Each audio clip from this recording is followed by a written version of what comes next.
Hey there, fellow Texans. Have you ever misplaced your vehicle title and panicked about what to do next? You're not alone. It's a common headache, but the good news is, getting a duplicate title in Texas is straightforward with the right steps. In this video, we'll walk you through the entire process so you can get back on the road hassle-free.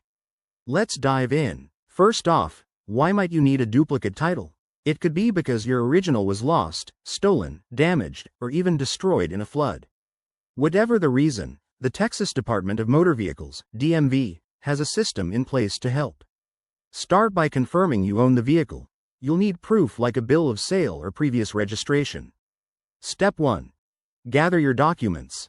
You'll need a completed application for a certified copy of title, Form VTR 34, which you can download from the Texas DMV website.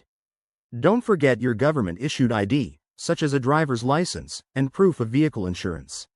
If the vehicle is financed, you might need a lienholder's authorization too. Double-check to avoid delays.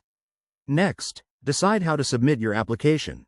The easiest way is online through the Texas DMV portal, but you can also go in person to a local county tax office or send it by mail. Whichever method you choose, make sure all forms are filled out accurately to speed things up. Now, about the cost. Expect to pay a fee of around $5 to $10, depending on the vehicle type. Check the current rates on the DMV site to be precise. Once submitted, processing usually takes about 2 to 4 weeks, but it can vary, so plan ahead. Finally, after approval, your new title will be mailed to you. If you encounter any issues, like a lien on the vehicle, contact the DMV right away for guidance. There you have it. Applying for a duplicate title doesn't have to be overwhelming.